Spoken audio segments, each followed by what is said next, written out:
बिस्मिल्लाहिर्रहमानिर्रहीम नामदुल रसूल करीम। शुक्रिया जनाब चेयरमैन। मैं समझता हूँ कि ये बड़ा हिस्टोरिक दिन है।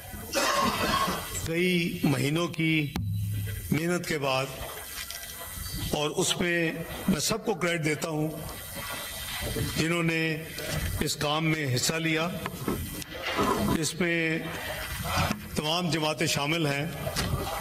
इसमें पीपल्स पार्टी है, इसमें जमीयत उलमा इस्लाम है, इसमें MQM है, इसमें बाप है, अवामी नेशनल पार्टी है, नेशनल पार्टी है, PMLQ है, BNP है और इंडिपेंडेंट्स हैं। मैं समझता हूँ कि वज़ीर आज़म शहबाज शरीफ साहब ने और पीपल्स पार्टी के चेयरमैन बाबुल भुट्टो साहब ने बड़ी कमिटमेंट के साथ जो चार्टर ऑफ डेमोक्रेसी 14 मई 2006 को लंदन में साइन हुआ और उसके बाद तकरीबन तमाम जमातों ने उसको कुछ हफ्तों के बाद आके इंडोर्स किया, जिसमें इमरान खान साहब भी शामिल थे। और ये एक unfinished agenda charter of democracy का रह गया। कॉन्स्टिट्यूशनल कोर्ट जो अब हम कॉन्स्टिट्यूशनल बेंच की शक्ल में देख रहे हैं, तो सब ने अपनी अपनी जगह पे इसमें बहुत बड़ी कंट्रीब्यूशन की। मुस्लिम लीग नून और पीपल्स पार्टी जो मेन अलाइज थे, उन्होंने हर मुमकिन कोशिश की कि तमाम जमातें इंक्लूडिंग PTI अगर मिलकर हम ये करें कंसेंसस के साथ।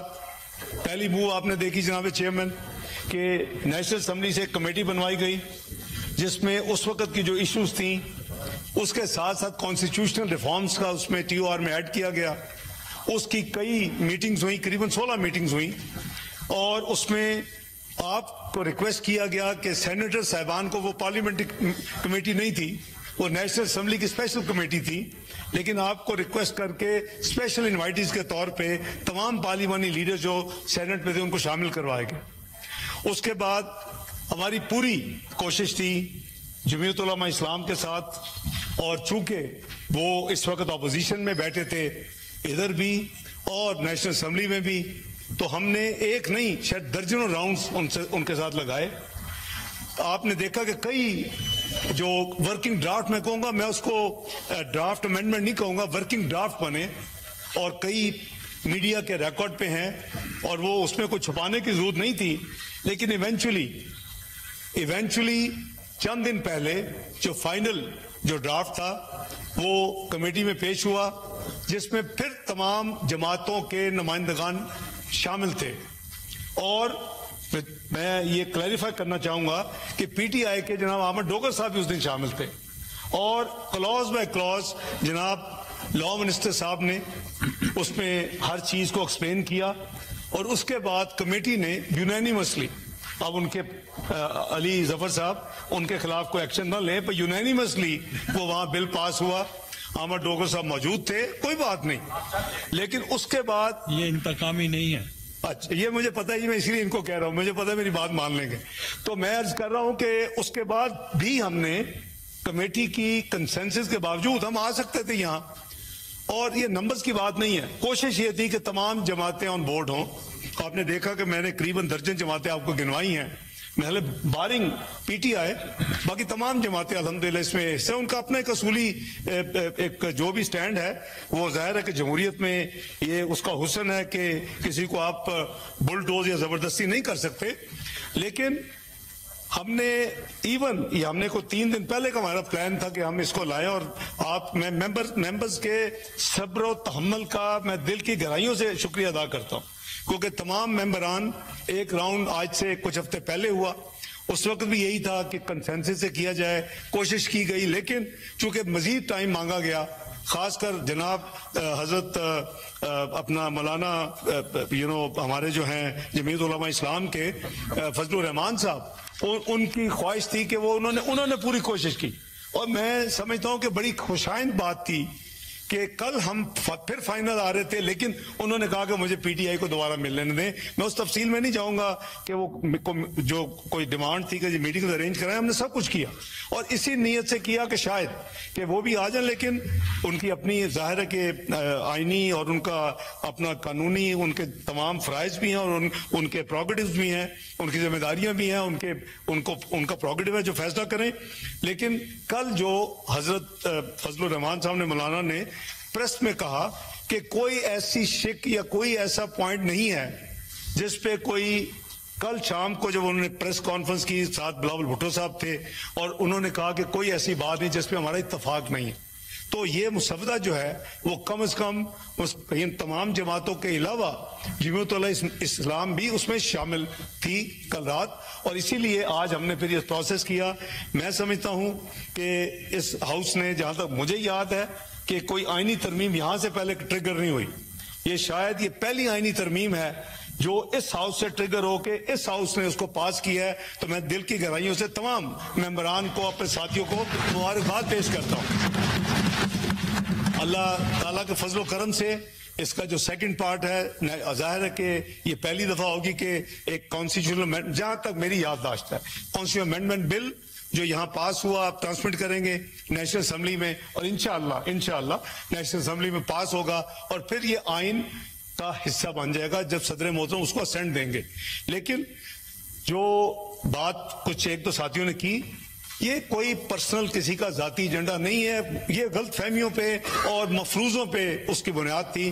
किसी वक्त पर्सन स्पेसिफिक की बात हुई कि फलां किसी को लाना चाहते हैं, किसी वक्त उम्र की बात हुई, ये सारी चीजें डिस्कस होती रही और वर्किंग ड्राफ्ट बदलते रहे और इवेंचुअली जैसे मैंने कहा कि हुकूमत मियां मोहम्मद नवाज शरीफ और खासकर पीपल्स पार्टी बिलावल भुट्टो साहब ये बिल्कुल डिटर्मिन्ड थे कि हमने लास्ट मिनट तक कोशिश करनी है कि अफ़वाम और तफहीम से सबको साथ लेकर चलें। तो अल्हम्दुलिल्लाह ये अल्लाह ताला का बहुत करम है।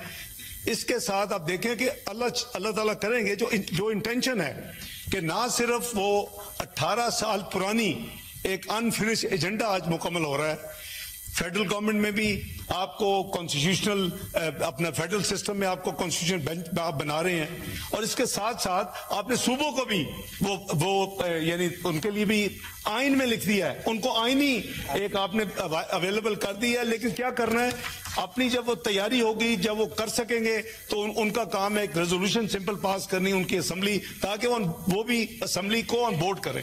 लेकिन इसके साथ जो मैं समझता हूं कि बहुत लंबी एक्सरसाइज जनाब लॉ मिनिस्टर साहब कर चुके हैं, कर रहे हैं कि जो आप सीआरपीसी में जो आप वो 100 के करीब अमेंडमेंट्स आनी है, आम आदमी के लिए हैं, स्पीडी जस्टिस के लिए हैं, जल्दी उनकी जो रेट है या उनकी अपील है उसको सुनने के लिए है, उसमें टाइम बाउंड है कि किस तरह कितनी जल्दी वो फैसले करें। मैं समझता हूं कि इंशाल्लाह ये उसका अभी आपके कटर रेजर है मेरे नजदीक, इब्तदाइया है। असल जो काम है वो हमारी कंट्रीब्यूशन होगी कि वो जो 150 साल पुराना सीआरपीसी चल रहा है उसमें बहुत इंप्रूवमेंट की गुंजाइश है। मेरी गुजारिश होगी कि तमाम जमातें ने जो ये काम किया है और एक जमात बाहर रह गई है उसमें वो भी शामिल हो। देखिए उनके तजर्बा, उनका भी अली जफर साहब हैं, हामिद खान साहब हैं, इनके वकला के जो एक्सपीरियंस है वो उसको हम आवाम के लिए मिल के उसको करें। अब जब आप लीडर ऑफ द हाउस बनेंगे आपको प्रोगेटिव होगा खान साहब। तो मैं समझता हूं कि अल्लाह के फजल करम से हमने जी खान साहब जितने मर्जी वो आपसे गिला कर रहे हैं, मेरे साथ तो गिला नहीं है, मैं तो नाम नहीं आपको तो मैं ये गुजारिश कर रहा हूं जनाब चेयरमैन कि हमें अल्हम्दुलिल्लाह देखिए उनका राइट है, जैसे मैंने कहा उन्होंने नहीं वोट दिया, उन्होंने कहे तो कोई ऐसी बात नहीं है, लेकिन ये एक अच्छी ये शुरुआत है। मिलके जो बाकी काम है, जो बड़ा काम है, 150 अमेंडमेंट्स 100 अमेंडमेंट्स के करीब 150 साल पुराने कानून में, वो हमें वहां जो इंप्रूवमेंट करेंगे, जिस तरह हमने इस आईनी तरमीम में खुले दिल के साथ सबको एंगेज किया, सबको, और कई ड्राफ्ट, शायद ये पता नहीं 26वां ड्राफ्ट हो जो आज फाइनल हुआ है, 26वीं तरमीम के अलावा 2 दर्जन ड्राफ्ट के करीब गुजर चुके हैं। तो इंशाल्लाह उसमें भी खुले दिल के साथ सब मिले, सब बैठ के उसको अमेंड करें और उसको इंशाल्लाह नाफिज मुल्क में वो भी हो, ताकि लोगों की जो यानी जुडिशल तकलीफें हैं, आम आदमी को इंसाफ सस्ता जल्दी मुहैया हो। मैं एक दफा फिर दिल के गहराइयों से मैं जहां वजीर आजम शहबाज शरीफ साहब की क़यादत, जनाब बिलावल भुट्टो साहब की मेहनत, और फिर मैं I will be Fehling in my duty अगर मैं लॉ मिनिस्टर साहब और अटॉर्नी जनरल को स्पेशली ना मैं मुबारकबाद दूं। ये शहरी का नाम है। आप बिल्कुल, मैं शहरी रहमान साहबा को भी फिर अगर आप वहां जाएंगे तो फिर मैं नवीद कमर का भी मुझे नाम लेना पड़ेगा, क्योंकि ये पूरी टीम, ये जो टीम है कोर टीम, मुर्तजा वहाब साहब जो इनके पीपल्स पार्टी के जो लीगल एडवाइजर थे, कामरान मुर्तजा साहब, इन्होंने बहुत टाइम दिया है। You can not even imagine. अब लॉ मिनिस्टर साहब तो करीबन बौंतरे हो गए थे कल तक, तो शुक्र है कि आज वो रिवाइव करेंगे, आप वो रिलीव होंगे, कुछ इनको अल्लाह करे कि 2-4 दिन इनको कुछ छुट्टी मिले, ये आराम करें। तो मैं जनाब चेयरमैन आपको मुबारकबाद पेश करता हूँ, आपकी टीम को मुबारकबाद पेश करता हूँ कि हम आज सुरखरू हुए हैं, हमने अपना काम कर दिया है। Good luck to the national assembly, इंशाल्लाह वहां भी अल्लाह ताला कामयाबी देंगे। बहुत बहुत शुक्रिया जनाब चेयरमैन।